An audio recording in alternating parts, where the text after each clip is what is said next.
Ça va être le bon. C'est pour parler aujourd'hui de l'Ascension, qui est la fête qui précède tout de suite la Pentecôte. On parle pas souvent de l'Ascension. C'est quelque chose quand même de mystérieux. Bon, Jésus monte vers le ciel pour disparaître de devant ses disciples. C'est quelque chose qui nous étonne un petit peu. Et puis on se dit, ben pourquoi est-ce qu'il n'est pas resté avec nous? Après tout, il aurait pu rester avec nous. Alors, c'est un petit peu pour, je dirais pas pour élucider, mais pour essayer de tenter d'explorer des pistes de sens que je nous amène sur ce terrain de l'ascension aujourd'hui. Nous sommes habitués à penser l'ascension comme étant un mouvement d'élévation de Jésus vers le ciel, un moment inédit pour les disciples où il disparaît définitivement de leurs yeux. Et effectivement, c'est ce qui est arrivé.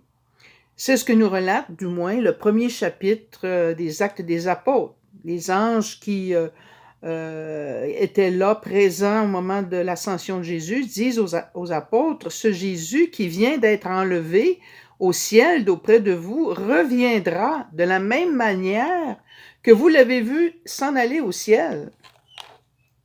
Alors, j'ouvre ici une toute petite parenthèse sur le retour du Christ. Je veux situer ça un petit peu dans le temps, là. Il y a l'ascension de Jésus au ciel. Après ça, il y a la descente de l'Esprit sur les apôtres. Et il y a l'ère de l'Église avec le Saint-Esprit. Nous sommes présentement dans cette ère-là de l'Église qui vit avec le Saint-Esprit. Et ce sera, après que cette ère sera terminée, ce sera le retour du Christ dans sa gloire. Alors vous voyez, l'ascension du Christ et après son ascension, l'arrivée ou la descente de l'Esprit Saint sur l'Église naissante et le développement de l'Église pendant des millénaires, avec l'Esprit Saint toujours, en collaboration, et après que cette période sera terminée, le retour du Christ en gloire. Alors, sur la question du retour du Christ, ça aussi c'est énigmatique. Et puis le Père l'a voulu ainsi. Jésus l'a dit, « Nul ne sait l'heure ni le jour, sauf mon Père qui est dans les cieux. » Alors, c'est un petit peu comme les parents qui gardent un enfant un petit peu dans le mystère concernant son anniversaire, par exemple. L'enfant sait qu'il va avoir un cadeau à sa fête. Alors, il a hâte de savoir quand est-ce qu'elle est sa fête. Mais, vous savez, il y a un âge où on n'a pas tout à fait la notion du temps.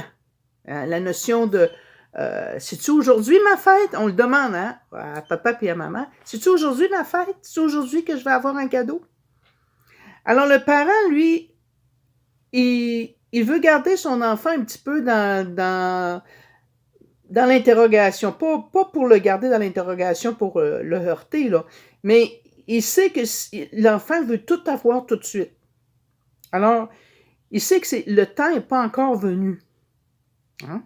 Il connaît son enfant, puis que le temps n'est pas encore venu, donc il va s'arranger pour lui donner les informations dont il a besoin en temps et lieu.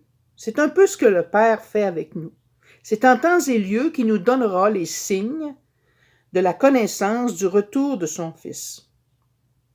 On a déjà quelques petites bribes que Jésus nous a laissées dans le chapitre 24 de Matthieu qui dit « Et à la fin, toute la terre aura entendu parler du message de l'annonce de l'Évangile, et alors ce sera la fin. » Mais ce n'est qu'un signe. On est peut-être dans cette situation-là actuellement, mais peut-être aussi qu'il y a encore beaucoup de temps à venir après. Un autre signe, c'est l'arrivée d'Israël dans sa terre d'origine. Ça s'est passé en 1948. Après 2000 ans d'avoir été dispersée partout dans le monde, cette nation retrouve non seulement sa terre d'origine, mais aussi toute sa culture, retrouve sa langue, retrouve un processus qui, humainement parlant, qui est presque inexplicable. Hein? Alors, il y a déjà ces deux signes-là qui sont quand même assez forts pour nous dire que peut-être qu'on est proche, mais c'est relatif. Il reste encore beaucoup de choses à se manifester, des choses qui ne sont pas arrivées encore, selon ce que l'on suit dans le livre de Daniel et aussi dans l'Apocalypse de Jean. Il y a beaucoup de choses qui ne sont pas arrivées encore. Alors, il faut rester comme ce petit enfant-là dans la main du Père, faisant confiance au Père, que quand ça va être son heure, il va nous le dire, il ne faut pas s'inquiéter. Il va nous préparer en conséquence. Mais en attendant, ce qu'il attend de nous, c'est d'être vigilant dans la foi. D'être vigilant au niveau de la prière, au niveau de notre comportement. C'est ce qui est important, c'est ce qui est le plus important. Donc, Jésus avait annoncé son départ à ses disciples. D'abord, son départ de la vie terrestre par l'annonce de sa passion et de sa mort, mais aussi il a annoncé son départ d'avec ses disciples une fois ressuscité. Donc, il y avait comme deux départs. Je ne sais pas si vous vous souvenez de la parole, encore un peu de temps et vous ne me verrez plus, puis encore un peu de temps et vous me reverrez. Bon, c'est un petit peu à ça que je fais allusion en ce moment. Il est demeuré avec eux dans son état de ressuscité pendant une quarantaine de jours. Nous sommes dans cette période de l'année liturgique où le Christ est encore avec ses disciples, mais pas longtemps. Tu sais, il fait des apparitions ici et là, mais en même temps, on voit là qu'il les prépare à ce grand retrait. Il les apprivoise aussi en même temps à cette résurrection, pour ne pas qu'ils doutent. Puis une fois qu'il a senti que tout le phénomène de la résurrection était bien intégré dans leur esprit, là, il les quitte de manière plus définitive en montant vers le Père. Mais avant, il les invite à se préparer à la descente de l'Esprit Saint dans leur cœur. Il faut que je parte pour que vienne sur vous le Paraclet, le Consolateur. Ça, c'est dans Jean au chapitre 15. L'Esprit était déjà parmi les apôtres. Jésus les avertit qu'après son départ, ce même Esprit qui demeure déjà auprès d'eux viendra cette fois en eux, dans leur cœur. Ça, c'est dans le chapitre 14 qui en parle. Alors, vous voyez, les apôtres avaient déjà cette notion de l'Esprit Saint, mais ils ne l'avaient pas encore vécu avec autant d'intensité et de plénitude qu'ils vont le vivre au moment de la Pentecôte. Entre vous et moi, là, il faut que ce Saint-Esprit soit quelqu'un d'assez important pour que Jésus dise « Il faut que je parte pour que lui vienne en vous ». Quelqu'un d'assez important que Jésus s'efface devant lui. C'est comme si Jésus s'effaçait devant le Saint-Esprit. Il s'éclipse.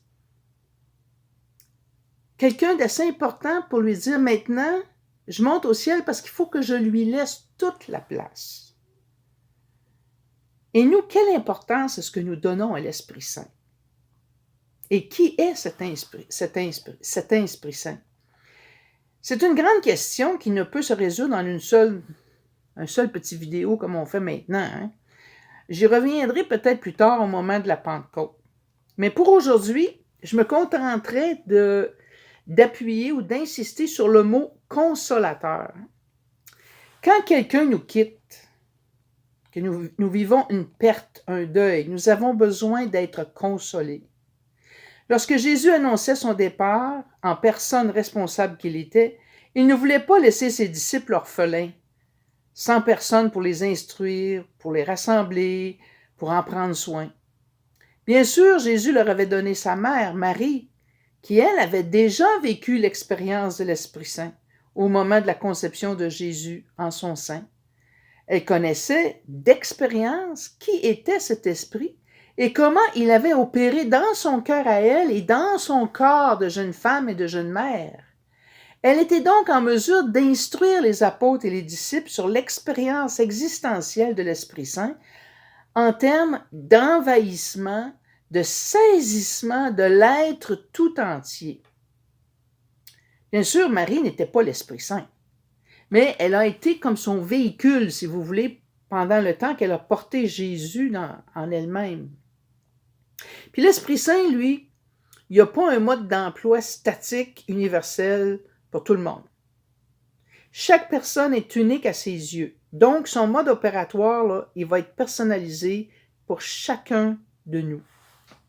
Alors, Jésus savait qu'il devait partir pour rejoindre le Père, non pas juste parce que sa mission terrestre était terminée, mais parce qu'il savait que maintenant, c'était l'ère de l'Esprit Saint qui commençait et que c'était par l'œuvre de l'Esprit Saint que toutes ces paroles, toutes ces actions, tout ce qu'il avait fait sur la terre, là, Jésus, ça deviendrait fécond. Et que ça profiterait, c'est l'Esprit Saint qui ferait profiter à l'Église naissante de toutes ces... rappellerait, hein, il aura dit, l'Esprit Saint vous rappellera toutes choses, il vous rappellera mes paroles, il va venir en vous, puis il va activer votre mémoire et votre compréhension pour que vous saisissiez, hein, spirituellement parlant, le sens de tout ce que j'ai fait.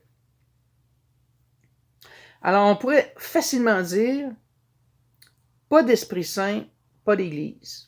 Jésus savait cela et c'est pourquoi il annonce son départ pour que vienne cet Esprit qui féconderait l'Église de son nombre, comme Marie avait été fécondée pour donner naissance à Jésus. Bien, l'Église aussi, elle est fécondée par l'Esprit Saint pour donner naissance à Jésus dans le cœur de tous les enfants de la terre. Par exemple, en ce temps de pandémie, nous avons vécu d'innombrables décès. Et quand nous vivons un deuil, la perte d'un être cher, nous avons besoin de temps pour nous remettre du vide que cette personne a laissé en nous quittant. Nous avons besoin de personnes autour de nous qui nous soutiennent, qui nous consolent, qui nous comprennent, qui nous écoutent, qui nous aident à reconsolider cette perte émotive. Voilà la partie, en grande partie, le rôle de l'Esprit consolateur. C'est de venir en nous remplir le vide qu'a laissé Jésus par son départ, mais le vide aussi que laisse en nous la perte de toutes ces personnes qui nous ont quittés, mais aussi de toutes ces blessures de la vie à travers toute notre vie, là, toutes les blessures qu'on a pu subir. Parce que l'Esprit Saint, il est l'amour en personne. Et qu'est-ce que fait l'amour vrai, sinon de consoler, d'apaiser, de réconforter? Et je pense qu'en ce temps de pandémie, on a tous besoin d'être réconfortés, d'être consolés. Alors, on a tous besoin de faire appel à cet Esprit Saint. Souvent, enfant, quand on a vécu un échec ou subi un revers, on allait se réfugier dans les bras de notre mère, car on savait qu'elle ne nous repousserait pas. La mère prend son enfant naturellement dans ses bras pour le consoler. C'est un geste naturel, instinctif. Et l'enfant le sait, ça. Il va s'y réfugier avec l'assurance de ne pas être déçu. Une mère, c'est l'amour de Dieu en peinture. C'est l'amour de Dieu rendu visible et tangible pour nous. Même chose pour l'amour du Père. Bien sûr, là, je parle d'un contexte de vie familiale, un contexte qui n'est pas dysfonctionnel. Là, c'est sûr qu'il y a beaucoup de gens qui ont vécu des blessures par rapport à leur père et leur mère. Et puis, je ne m'embarque pas dans tous ces détails-là, là, mais je parle d'une vie de famille normale. Là. Et Dieu, ben, il est à la fois père et mère pour nous. Et j'aime bien dire que son petit côté maternel, ben, il le tient de l'Esprit Saint, qui est un esprit consolateur. L'expérience de l'Esprit Saint, c'est quelque chose de tangible, de sensible. Tellement que souvent, les théologiens regardent l'expérience vécue par certains groupes charismatiques, ils regardent ça un petit peu de loin et ils sont portés à interpréter au prime abord comme étant on ne peut plus émotionnel ou sensationnel. Et c'est vrai que souvent, une expérience forte et soudaine de l'Esprit Saint implique le côté émotionnel de la personne. Mais ça ne s'arrête pas là. Cette expérience implique aussi un envahissement de tout l'être qui nous rejoint dans toutes les fibres de notre personnalité, que ce soit la sensibilité, l'intellect, la mémoire, la corporéité, tout l'être est compris dans cette expérience. C'est toute la personne qui est rejointe, touchée par l'Esprit Saint. Les disciples d'Emmaüs avaient vécu cela le jour même de la Pâque, de la résurrection du Christ. Après avoir entendu Jésus parler, ils se disaient l'un à l'autre, « Notre cœur n'était-il pas brûlant en nous alors qu'il nous parlait des Écritures? » Eh bien, c'était une expérience de l'Esprit Saint qu'ils vivaient. C'était avant la Pentecôte, mais ils l'ont vécu quand même. Jean-Baptiste aussi, dans le sein de sa mère, a vécu une expérience de l'Esprit Saint lorsque les deux femmes, Marie et Élisabeth, se sont rencontrées. Hein? Tout son être frémit. Hein? Mais, Élisabeth le sentit dans son corps, que le petit enfant a frémi devant la rencontre du Christ qui était dans le ventre de sa mère en face de lui. Alors, vous avez ici en capsule, là, en résumé, la raison pourquoi Jésus préférait partir. Il savait, il connaissait ce que l'œuvre de l'Esprit Saint pouvait procurer à l'Église naissante. Comment l'Esprit pouvait la faire vivre, pouvait l'alimenter, la guider, l'inspirer. Jésus est en quelque sorte enlevé sous les yeux de ses disciples. C'est comme un ravissement pour laisser toute la place à l'Esprit après lui. Dans le Premier Testament, dans l'Ancien Testament, on a vu 2 autres cas d'enlèvement comme ça. En Genèse 5, c'est rapporté très brièvement. Il s'agit de Hénoch, un descendant de Seth, qui est enlevé au ciel. C'est un homme juste. On dit tout simplement que c'est un homme juste et qu'à un moment donné, bon, il était enlevé, les témoins l'ont vu, il était enlevé au ciel. Et dans le 2e livre des Rois, au chapitre 2, Élie, le prophète Élie, se fait enlever sous le regard ébahi de son disciple Élisée. Et puis les pères de l'Église, saint Irénée de Lyon entre autres, voient en ces 2 personnages, Hénoch et Élie, les 2 témoins dont Jean parle dans l'Apocalypse au chapitre 11, les 2 témoins qui viendront à la fin des temps pour préparer le retour du Christ sur terre. Alors ça, c'est une école de pensée. Il y en a plusieurs autres. Mais, entre autres, ils ont été enlevés parce qu'en réalité, leur mission était pour être plus tard. Mystérieux. Et je reviens toujours avec cette parole des anges qui disent aux apôtres, « Ce Jésus qui vient d'être enlevé au ciel d'auprès de vous reviendra de la même manière que vous l'avez vu s'en aller au ciel. » Donc, quand quelqu'un est enlevé au ciel, c'est parce que sa mission, en quelque sorte, n'est pas tout à fait terminée. Il faut qu'il y ait un laps de temps, puis après ça, il revient pour terminer sa mission. C'est le cas de Jésus. Probablement que c'est le cas d'Hénoch ou d'Élie et d'Élie. Si vous avez remarqué, Jésus monte au ciel et l'Esprit descend. On a un mouvement semblable que celui dans l'Eucharistie. J'en parle abondamment dans la vidéo Eucharistie, la rencontre de l'épouse et de l'époux. Au moment de la consécration du pain et du vin, le prêtre élève Jésus, élève l'hostie, entre ciel et terre. Et ça nous rappelle la parole de Jésus, « Quand je serai élevé de terre, j'attirerai tout homme à moi. » Et pendant que le Christ est élevé comme ça, que Jésus monte, si vous voulez, l'Esprit Saint descend sur l'assemblée pour la transformer. Et qu'est-ce qui me fait dire ça? Ben, c'est la périclèse, c'est-à-dire c'est la prière que le prêtre a fait juste avant la consécration lorsqu'il dit « Seigneur, fais descendre ton esprit sur ces offrandes et sur cette assemblée. » Ça veut dire qu'au moment où Jésus est élevé, c'est-à-dire qu'il est dans le pain, élevé, au moment de la consécration, l'Esprit Saint descend sur l'assemblée. C'est assez spécial, ces contrastes de mouvements d'ascension et de descente. Et c'est à prendre en ligne de compte, parce qu'il y a toute une image symbolique, il y a tout un symbolisme derrière ça qui peut nous aider à saisir le sens. À chaque fois que l'Esprit descend sur l'assemblée, c'est pour la transformer, c'est pour l'habiter, c'est pour creuser en chacun des cœurs la demeure de la Trinité. Hein, l'Eucharistie, c'est un lieu de rencontre trinitaire. Jésus nous dit en Jean, « Celui qui demeure en moi, c'est-à-dire celle qui a pris l'Esprit Saint chez lui, dans son cœur, mon Père et moi, nous viendrons et nous ferons chez lui notre demeure. » C'est un propos très trinitaire, ça, de la part de Jean.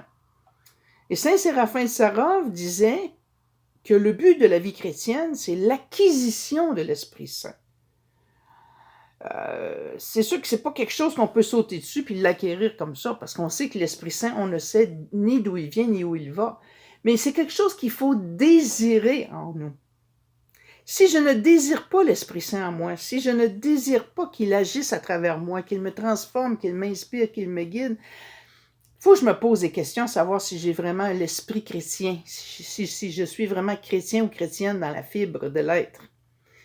Car comme Jésus est l'envoyé du Père, à son tour, l'Esprit Saint est l'envoyé de Jésus. Il est la promesse que Jésus nous a laissée. Si je ne désire pas que cette promesse s'accomplisse dans ma vie, alors j'ai besoin de me poser des questions sur la qualité ou sur la composante de ma vie chrétienne. Il manque quelque chose de ma vie chrétienne. Non? Par contre, si j'accepte la descente de l'Esprit Saint en moi, il est déjà là depuis mon baptême. Ça c'est clair et net. Mais notre responsabilité, c'est de l'activer. Hein? Faut comme décapsuler là, sa présence puis la rendre vivante en nous. Lui donner de la place. Le montrer comme une personne vivante et agissante. Donc, si j'accepte cette descente de l'Esprit Saint en moi, dans ma vie chrétienne sera bouleversée et je serai en mesure aussi de bouleverser la vie des autres autour de moi, dans le bon sens du terme, entendons-nous. L'Esprit Saint vient compenser pour le vide laissé en nous depuis le départ de Jésus de cette terre. Nous ne voyons pas Jésus, nous, ici, en personne sur terre. Mais nous sommes en mesure d'expérimenter la grâce de son esprit dans nos vies. Si je reviens à l'exemple du deuil, là, et des pertes que nous vivons au départ de nos êtres chers, eux aussi sont partis pour que l'Esprit Saint prenne sa place en nous. Est-ce qu'on se rend compte de la portée de cette parole? C'est comme si il nous disait aujourd'hui, en même temps que Jésus, les mêmes paroles que Jésus, il fallait que je parte pour que l'Esprit Saint vienne à toi, se manifeste à toi et te fasse grandir autrement. Ça peut être très guérissant de réentendre et de se redire cette parole. Hein. Des fois, surtout quand la personne est partie vite, là, hein, c'est un accident ou c'est quelque chose de tragique ou une maladie rapide, juste de se faire dire, il fallait que je parte pour que l'Esprit Saint vienne à toi, se manifeste à toi et te fasse grandir autrement. Donc, le vide que cette personne-là laisse dans notre cœur peut être rempli, comblé par l'Esprit Saint, qui, lui, nous prend en charge et nous console. Si nous lui ouvrons la porte de notre cœur, bien entendu, si nous lui accordons des temps d'intimité et des temps de prière, c'est pas une affaire magique. Hein, Puis, il ne faut pas juste dire, Esprit Saint, descends à moi, puis on se revire de bord, puis on se laisse distraire par toutes sortes de choses. Il faut vraiment, il y a un travail sur soi à faire pour accueillir l'Esprit Saint en soi. Un travail, apprendre à faire oraison, apprendre à fixer la présence du Christ en nous-mêmes, apprendre à se discipliner jusqu'à un certain point. Parce qu'il y a tellement de distractions aujourd'hui. Il y a la télévision, il y a l'ordinateur, il y a le téléphone. Bon, à un moment donné, il faut comme fermer des appareils là, pour se dire, OK, là, je donne du temps vraiment au Seigneur. Je me laisse. Et même si je ne sens rien, ça ne veut pas dire que l'Esprit Saint n'est pas là. Mais parce que j'ai donné une chance au Seigneur d'agir en moi, l'Esprit Saint vient en temps et lieu. Et il est déjà là. Et c'est juste que je lui donne la chance de devenir actif en moi. Je prends conscience de cette présence et en l'invoquant, c'est comme si ça devient comme ouais, Seigneur, tu es en moi, viens encore plus, viens activer ta présence d'une manière intense pour que vraiment, là, je sois au même diapason que toi. Alors, à sa venue, à son activation, notre regard change. Au lieu de voir toutes les choses négativement, on voit les choses positivement. On voit les autres positivement autour de nous. Jésus est monté vers le Père pour que l'Esprit Saint puisse descendre vers nous et en nous. Quel beau cadeau! Alors, si vous voulez, nous allons nous tourner vers Jésus et vers le Père pour leur demander de rendre cet Esprit Saint actif en nos vies. Je vous invite à fermer les yeux cette fois.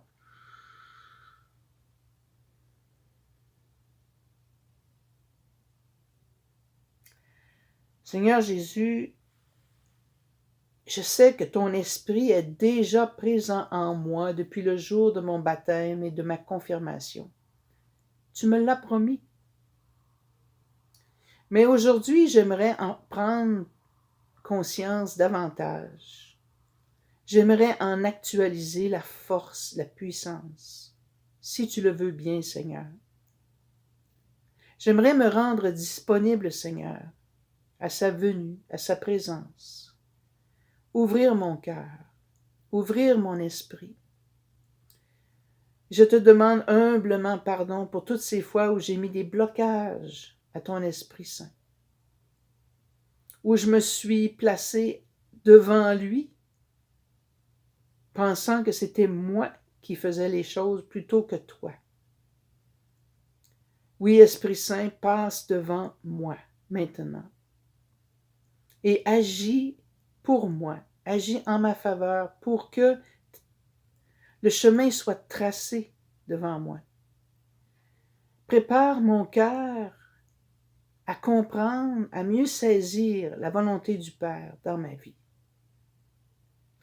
Et qu'ensemble, le Père, le Fils et l'Esprit, vous puissiez venir demeurer dans mon cœur à jamais. Amen. Alléluia.